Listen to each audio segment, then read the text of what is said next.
빌리그레암 목사님 아들이 목사님께 질문을 합니다.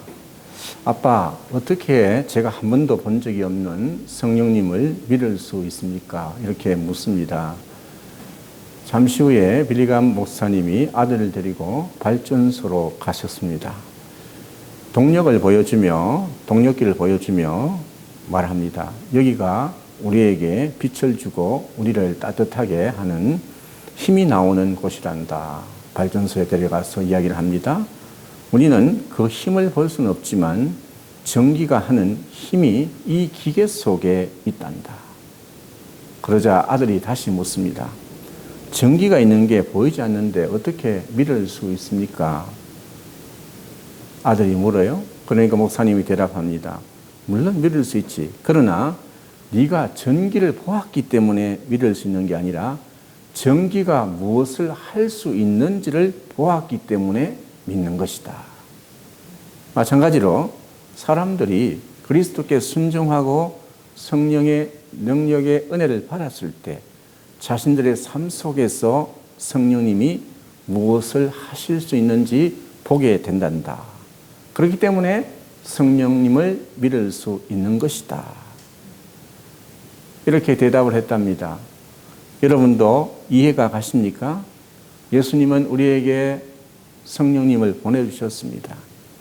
성령 하나님은 오늘도 우리와 교제하기 원하시고 말씀으로 찾아오셔서 우리들에게 은혜 주시고 믿음 주시고 하나님의 놀라운 은혜로 우리를 이끄시기를 원하시는 줄로 믿습니다.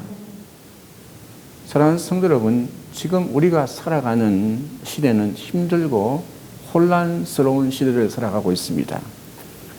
우리가 함께 읽은 오늘 스바냐 말씀을 보면 스바냐 선지자 시절에도 지금부터 그러니까 주전 630년경에 남유다에서 일어난 일들입니다.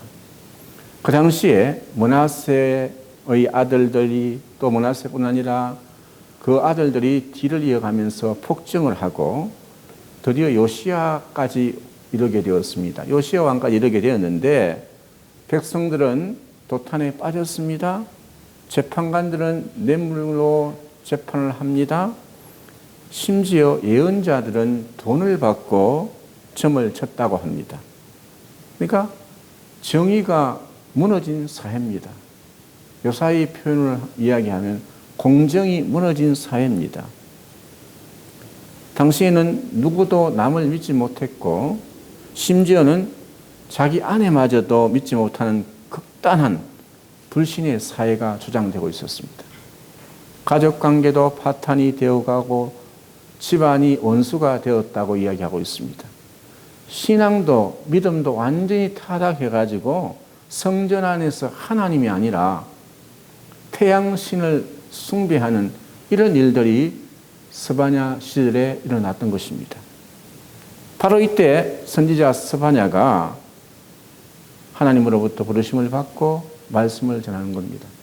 선지자는 스바냐의 뜻은 뭐냐면 여호와는 나의 보호자라는 뜻입니다. 하나님 말씀을 가지고 나가는데 인생을 살아가는 데 있어서 하나님이 나의 보호자가 되어야 한다는 의미로 하나님께서 스바냐 선지자에게 이름을 지어주셨던 것입니다. 이때 스바냐 선지자가 하나님의 심판의 말씀을 선언합니다. 감사하게도 이 당시에 8살 된 요시야 왕이 이제 왕위를 이어받았습니다. 그때 충성스러운 신하들과 함께 이제 개혁 운동을 하다 보니까 성전에서 하나님의 말씀을 두루마리를 발견하게 됩니다. 그런데 이 모든 것 하나하나 정비하면서 개혁을 하는데 유월절도 회복하고 무너진 제단을 쌓았습니다. 할아버지 히스기야의 대를 이어서 선정을 베푼 왕이 요시야 왕이었습니다. 이 선정을 베풀고 또 나라 정치 개혁을 하는데 성전을 개혁을 하지만 그들이 오랜 세월 동안 배겨져 있던 것들이 있습니다. 고치지를 못해요. 그래서 이제 보여지는 것만 고치는 것이 아니라 너희들의 마음과 심령을 고쳐 나가라고 이야기하고 있습니다. 그래서 스바냐서는 3장으로 되어져 있는데 1장, 2장을 보면 강력한 예언의 메시지를 선포하며 하나님 앞으로 돌아오라고 말씀합니다. 그런데 스바냐 선지자가 3장에 와서는 희망의 메시지를 전합니다. 어떤 희망의 메시지를 전하느냐? 백성들아 두려워하지 말아라. 수치가 사라지고 제약이 사라지고 하나님이 너희를 기뻐하는 새날이 올 것이다. 위로합니다. 지금 살아가는 세상의 삶이 위기의 날이 아니라 희망의 날이라 기쁨의 날이 펼쳐질 것이라고 스바냐 선지자가 외칩니다. 바로 그 내용이 오늘 우리가 함께 읽은 본문 말씀입니다. 하나님께서 어둡고 절망스러운 시대에도 하나님은 다 버리는 것이 아니라 그 중에 소수자, 남은 자들이 있다는 것입니다. 레딤션이라고 그러죠. 남은 자가 참 중요합니다. 남은 자들은 어떤 사람입니까? 다음 시대를 준비하는 사람, 미래를 준비하는 사람, 믿음이 있는 자, 저와 여러분, 맑은샘 교회에 소속한 여러분들이 남은 자인 줄 믿습니다. 막장으로 치닫는 나라를 위해 기도하며 변절하지 않고 믿음을 지킨 소수가 있었다는 것입니다. 남겨둔 심령이 가난한 백성들이 있었다는 것입니다. 오늘 성경 말씀에 보니까 시온의 딸이라는 말이 나옵니다. 다 그들을 가리킵니다. 남은 자라는 것입니다. 그런데 문제는 남은 자들조차도 시간이 흐름으로 말미암아 서서히 절망하기 시작합니다. 바로 그때 하나님이 스바냐 선지자를 통해서 위로하고 격려하는 말씀이 스바냐 3장에 나옵니다. 사랑하는 성도 여러분, 오늘 이 시대에 우리가 살아가는 주변 상황은 어떻습니까? 당시 바벨론과 애굽의 갈등은 못지않게 우리가 살아가는 이 시대에 정치적으로나 세계사적으로 보면 미중의 갈등이 있습니다. 한반도 주변의 국제 정세에 늘 불안하게 합니다. 세계 정치, 경제는 오직 진영 논리로 가진 자만이 독점하는 양극단의 모습을 보이고 있습니다. 국내적인 정치는 어떻습니까? 힘만 조금만 있으면 교만의 극치가 치닫고 있습니다. 정의가 무너졌습니다. 시대 정신이 없습니다. 이럴 때 또 가진 자와 못 가진 자 양극화 현상이 뚜렷하게 나타나고 있습니다. 더 깊어지고 있습니다. 또 팬데믹으로 인해서 코로나 블루로 말미암아 많은 사람들이 우울증을 앓고 있습니다. 지금 정신과는 상담하거나 가서 진료를 받으려고 하면 몇 달간 예약이 밀렸다는 것입니다.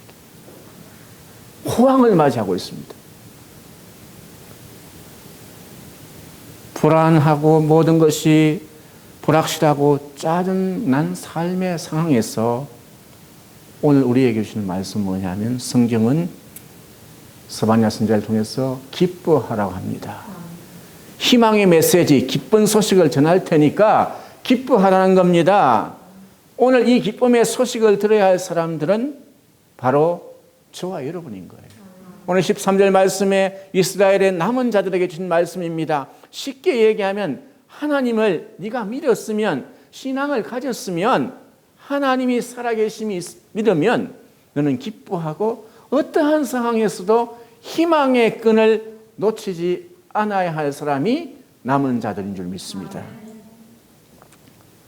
열왕기상 18장에 보면 갈멜산에서 바알 선지자와 아세라 선지자 850명을 물리친 엘리야가 얼마 후 지나서 19장에 가면 그 당시에 아합의 아내가 이세벨인데 이 이세벨이라는 사람이 조금 못된 여자예요.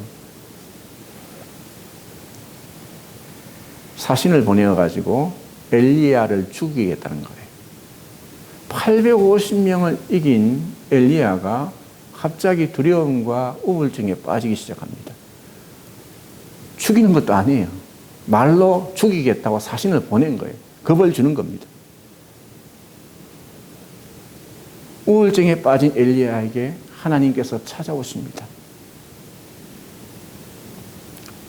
이렇게 말씀하십니다. 너를 바라보고 너에게 기대를 가진 사람이 아직도 이 땅에 7천이나 남겨두었다고 이야기합니다. 남은 자가 있다는 겁니다. 이 시대의 남은 자는 누굽니까? 당연히 우리 믿음의 사람이요 그리스도인들입니다. 우리가 이 시대의 남은 자들입니다. 세상이 아무리 혼란스러워도 어떠한 일을 만나도 하나님이 함께 하시고 우리에게 소망이 있고 희망이 넘치는 줄 믿습니다. 그래서 신약성경 디모데전서 6장 11절의 말씀에 우리를 가르쳐서 남은 자를 가르쳐서 오직 너 하나님의 사람아 이렇게 부릅니다. 하나님의 사람아, 그 복음의 내용은 다른 게 아니라 힘을 내라. 오직 너희 하나님의 사람아, 기운을 내라. 용기를 가져라. 소망을 가지라고 말씀하시는 줄 믿습니다. 이 말씀이 스바냐 말씀 오늘 16절 말씀에 보면 시온아 내 손을 늘어뜨리지 말라고 합니다. 내 손을 늘어뜨리지 말라는 뜻은 손을 늘어뜨리지 말라는 뜻은 공동 번역을 보니까 이 말이 기운을 내라. 영어 버전을 보니까 cheer up. 힘을 내라. 힘을 내라. 손을 늘어뜨리지 말라는 것은 기운을 내라. 힘을 내라 같은 말입니다. 우리 믿음의 사람 남은 자 너 하나님의 사람아 낙심하지 말라. 체념하지 말라. 절망하지 말라고 우리에게도 말씀하시는 줄 믿습니다. 사랑하는 성도 여러분, 우리의 눈으로 보는 세상이 전부가 아닙니다. 여러분. 이 신앙인 그리스도인들은 세상 사람들이 보지 못하는 영적인 눈이 있습니다. 하나님 한 번 보여주시면 믿겠다고 그들이 그렇게 갈망하는 하나님을 믿지 않는 사람들은 하나님 한 번 보여주면 믿겠습니다 하고 말하는 사람들이 많습니다. 그 하나님을 우리는 말씀을 통하여 기도를 통하여 찬양을 통하여 매일 만나는 사람인 줄 믿습니다. 사람들은 이 시대가 경제적으로 양극단을 달리니까 많은 젊은이들 뿐 아니라 온 나라가 많은 도탄에 빠져 있는데 사람들 눈을 뜨면요 하루를 시작하려고 하면 제일 먼저 하는 것이 무엇이겠습니까? 포털 사이트를 보고 네이버나 다음이나 뒤적이며 또 젊은 사람들은 아침에 주식시장이 개장되는 그 시간에 화장실이 넘친다는 거예요. 밤새도록 대한민국의 젊은이들이 암호화폐 여기에 빠져 있고 이런 상황들이 이 시대에 펼쳐지고 있습니다. 그러나 믿음의 사람은 세상 소리 듣기 전에 하나님의 말씀을 듣고 말씀을 펴서 읽고 찬양하면서 하루를 시작하는 사람이 믿음의 사람인 줄 믿습니다. 하나님은 믿음의 사람들을 말씀대로 살아가 보려고 애쓰고 노력하는 사람들을 버리지 아니하시고 신명기 32장 10절 말씀에 보면 하나님이 우리를 눈동자처럼 지킨다고 했습니다. 눈동자는 우리 지체 중에 가장 여리고 예민한 것이 눈동자입니다, 여러분. 사람의 눈에는 약 1억만 개의 신경세포가 집중되어 있다고 합니다. 그래서 이 눈동자의 거리 색채를 자동으로 조절한다고 합니다. 그래서 눈동자를 보호하는 장치도 겹겹으로 되어 있습니다. 우리 눈도 눈물의 샘이 습도를 제거하고 눈꺼풀이 자동으로 개폐됩니다. 눈썹도 이중으로 되어져 있습니다. 하나님이 우리를 눈동자를 보호하듯 지켜주신다고 합니다. 그러니 두려워하거나 자제하지 말고 실망하지 말고 포기하지 말라고 우리에게 말씀하십니다. 우리 믿음의 사람은 세상 사람들이 보지 못하는 빛을 보는 사람입니다. 희망을 보는 사람입니다. 은혜의 세계, 하나님의 세계, 우리는 그걸 보면서 살아가는 사람, 영적인 빛을 보고 사는 사람이 믿음의 사람입니다. 우리의 귀로 듣는 소리가 전부가 아닙니다, 여러분. 그리스도인들은 세상 사람들이 듣지 못하는 복음, 기쁜 소식을 듣고 사는 사람입니다. 인간의 귀라는 것은요, 진동수가 16 내지 2만 헤르츠의 소리만 듣도록 설계되어 있다고 합니다.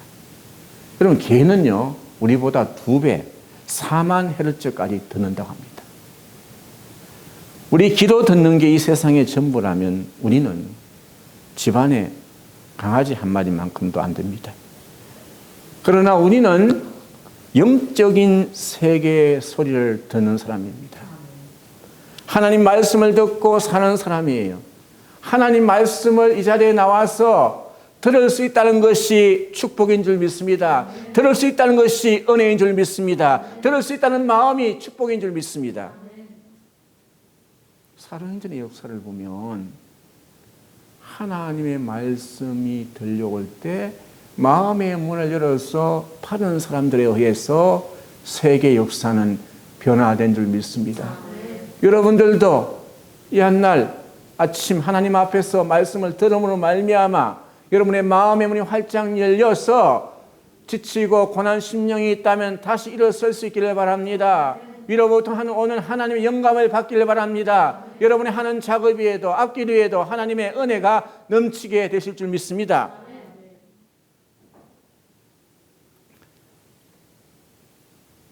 오늘 본문 말씀, 우리가 함께 읽은 본문 말씀 중에 3장 17절의 말씀이 6월달 암송구절입니다. 14절에 보면 너 하나님의 사람아 노래할지어다 진심으로 기뻐하며 즐거워할지어다. 그 이어서 보면 너는 두려워하지 말라 시온아 힘을 내라 오직 너 하나님의 사람아. 그리고 난 다음에 17절 말씀에 보면 너희 하나님 여호와가 너희 가운데 계시니 그는 구원을 베푸실 전능자시라. 그가 너로 말미암아 기쁨을 이기지 못하시며 너를 잠잠히 사랑하시며 너로 말미암아 즐거이 부르며 기뻐하시리라고 했습니다. 하나님이 여러분을 잠잠히 사랑하시는 줄 믿습니다. 여러분이 하나님의 기쁨이 되는 줄 믿습니다. 우리 교회가 하나님의 기쁨이 교회가 되어야 될 줄 믿습니다. 스바냐 선지자는 재난의 시기에 위기의 시대에 찾아오실 하나님을 구원을 베푸실 전능자라고 말씀하고 있습니다.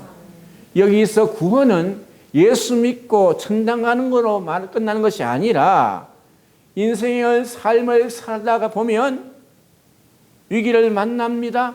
고난도 만납니다. 어려움도 만납니다. 이게 인생입니다. 그러나 이때에 무너지는 것이 아니라 하나님 앞에서 내가 진정한 믿음을 보이며 주님 앞에 나가면 기쁨이 회복되고 살아난다는 것입니다. 이게 구원이에요. 오늘 같은 재난의 시대, 어려움의 시대에도 하나님은 이 구원을 준비하고 예비하신다는 것입니다. 그분이 어떤 분입니까? 구원을 베푸실 전능자. 전능자란 말은 히브리어로 엘샤다이입니다. 엘샤다이라는 것은 풀이해 보면 전능자 하나님을 엘샤다이 하나님이라고 하는데 엘자가 들어가면 히브리어에서는 다 하나님 뜻입니다. 이 말은 이런 거예요. 어린아이가 응애 하면서 어머니 몸에 태어납니다. 아무것도 이 아이가 할 수 있는 것이 없어요. 이게 인간입니다. 그런데 엄마의 품에 안겨서 젖을 먹습니다. 보호를 받습니다. 엄마의 품에 안기면 걱정, 근심, 모든 문제가 해결됩니다. 이제 갓 태어난 어린아이에게 있어서 엄마의 품은 엘샤다인 거예요. 전능하신 하나님은 우리에게 엘샤다이 하나님이십니다. 창세기에 보면 아브라함에게 엘샤다이 하나님의 모습이 나타납니다. 아브라함을 하나님께서 믿음의 조상으로 불러냅니다. 그러면서 아브라함에게 네게 자식이 없지만 자식을 주어서 천하 만민이 너를 믿음의 조상으로 따르게 할 것이다. 자식을 주겠다고 약속합니다. 그런데 25년이라는 세월이 지났지만 그 약속이 이루어지지 않습니다. 그때 모든 상황이 끝났다고 아브라함과 사라는 생각합니다. 그때 하나님이 다시 찾아오셔서 내가 너한테 아들을 준다. 아브라함도 끝났다고 생각했습니다. 이 소식을 들은 부엌에서 들은 사라는 웃었다고 했습니다. 피식 웃었습니다. 그러면서 하나님께서 말씀하십니다. 내가 누구냐? 내가 엘샤다이 전능자 하나님이시다. 인간이 할 수 없는, 인간이 끝났다고 하는 그 자리에 전능자 하나님이 찾아오셔서 역사를 베푸시고 우리 인생의 삶을 새롭게 하시는 줄 믿습니다. 야곱도 그랬습니다. 야곱이 창세기 28장에 보면 형을 피해 좋은 말로 망명길에 오릅니다. 외로운 밤입니다. 광야입니다. 베레에서 노숙하다가 하나님을 체험한 후 인생의 삶이 달라졌습니다.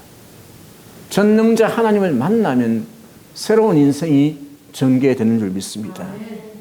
내 힘으로 보면, 내 환경으로 보면, 인간의 눈으로 보면 모든 것이 끝장난 상황입니다. 무너질 수밖에 없고 죽을 수밖에 없고 망할 수밖에 없습니다. 그 자리에 하나님이 오셔서 오늘 성경 말씀은 구원을 베푸실 전능자라고 말씀하십니다. 사람의 눈은 상황을 보고 문제를 보는 눈이 있는가 하면 믿음의 눈을 열어서 희망을 보는 사람이 하나님의 사람인 줄 믿습니다.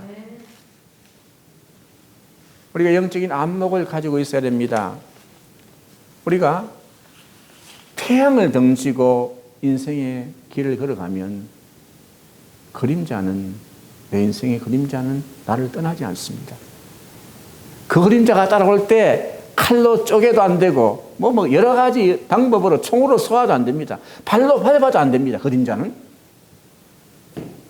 땅을 다 파내도 안 됩니다. 그게 인생의 어려움이요 그림자입니다. 여러분 삶을 살다 보면 인생의 어려움과 그림자가 다 있습니다. 어떻게 그 그림자를 이길 수 있겠습니까? 돌아서서 가던 길을 돌아서서 하나님을 바라보아야 될 줄 믿습니다. 말씀을 믿어야 될 줄 믿습니다. 믿음의 죄 온전케 하신 예수를 바라보자. 십자가의 능력을 바라봐야 될 줄 믿습니다. 그 눈길과 부딪히는 순간 한 번만 부딪히더라도 내 앞에 놓여있는 그림자는 물러가는 줄 믿습니다. 그림자는 사라집니다. 위기의 그림자는 떠나갑니다. 온갖 내 앞에 있는 문제 덩어리가 사라지게 되는 것입니다. 이게 희망입니다. 모든 절망적인 상황에서도 하나님의 희망의 끈을 놓지 마시기를 바랍니다. 특별히 혼돈스러운 시대일수록 하나님의 희망의 끈, 말씀을 놓치지 않는 사람들에게 하나님이 은혜 주시고 그 시대를 이끌어갈 수 있는 원동력이 되는 줄 믿습니다. 여러분 잘 아실 거예요. 남아공 만델라라는 분 27년을 감옥에 있었습니다. 27년 감옥에 있다면 모든 상황이 끝나는 상황 아닙니까? 시간이 지날수록 그에게 기대를 거는 사람도 없고 면회에 오는 사람도 없습니다. 점점 사라졌습니다. 그런데 사랑하는 딸아이가 아이를 낳아서 감옥에 면회를 왔습니다. 아빠, 이제 제가 아기를 낳았어요. 아이 이름을 지어주십시오 하니까 만델레가 그 감옥에서 1초도 주저하지 않고 아이 이름을 호프라고 지었습니다. 희망이라고 지었습니다. 이 말은 만델라는 딸아이가 낳은 이 아이가 희망이라고 지은 이유는 이 나라의 희망이 되고 핍박받는 자, 고난당하는 자들의 희망이 되고 절망 가운데 있는 자들에게 희망이 되고 나의 희망이요 너의 희망이라고 생각하여 이름을 지었던 것입니다. 그리고 그가 출소해서 대통령이 됩니다. 용서의 나라, 화해의 나라, 희망의 나라로 만들어갑니다. 우리가 정치적인 보복을 하지 않습니다. 그런데 그가 27년 종신형을 살고 나올 때 나이가 여러분 71세였다고 합니다. 그러면서 꿈에 그리던 풀밭을 다시 밟으며 그는 이렇게 말했다고 합니다. 나는 위대한 변화가 일어나리라는 희망을 한순간도 잊은 적이 없습니다.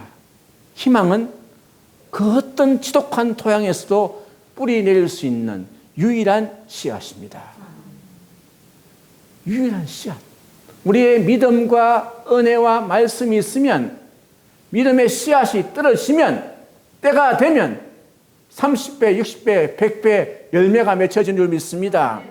어떻게 이런 일이 일어날까요? 가능할까요? 하나님이 우리와 함께 계시기 때문입니다. 오늘 설교 제목이 여호와가 너희 가운데 계신다고 말씀하고 있습니다. 15절에도 17절에도 반복적으로 여호와 하나님이 너희 가운데 계신다고 말씀하고 있습니다. 위기든 재난이든 고난이든 시련이든 하나님이 계시면 구원 베푸실 전능자가 계시다면 위기는 기회로 은혜로 바뀌어진 줄 믿습니다. 재난이 희망으로 바뀌어진 줄 믿습니다. 여호와가 너희 가운데 계시니 하나님 우리와 함께 하십니다. 이것을 발견하면 우리는 새 힘을 얻습니다. 온갖 위기, 질병, 고난, 문제 속에서도 시달린 사람이 임마누엘 하나님께 붙잡힘 되면 하나님께 붙들리면 다시 일어나실 줄 믿습니다. 구원을 베푸실 전능자가 우리와 함께 합니다. 말씀을 마치려고 합니다. 오늘 하나님께서 우리에게 말씀하십니다. 시온에 따라 남은 자들아 내 손을 늘어뜨리지 말라. 이 말은 뭡니까? 기운을 내라, 힘을 내라, 남은 자들아 우리들에게 오직 너 하나님의 사람아 힘을 내라고 말씀하십니다. 낙심하지 말라, 체념하지 말라, 절망하지 말라고 말씀하십니다. 오늘 스바냐 3장 16절 17절 말씀 읽고 마칩니다. 그날에 사람이 예루살렘에게 이르기를 두려워하지 말라. 시온아 내 손을 늘어뜨리지 말라. 너의 하나님 여호와가 너희 가운데 계시니 그는 구원을 베푸실 전능자이시라. 그가 너로 말미암아 기쁨을 이기지 못하시며 너를 잠잠히 사랑하시며 너로 말미암아 즐거이 부르며 기뻐하시리라 하리라. 아멘. 이런 은혜가 여러분과 함께 할 수 있기를 바랍니다.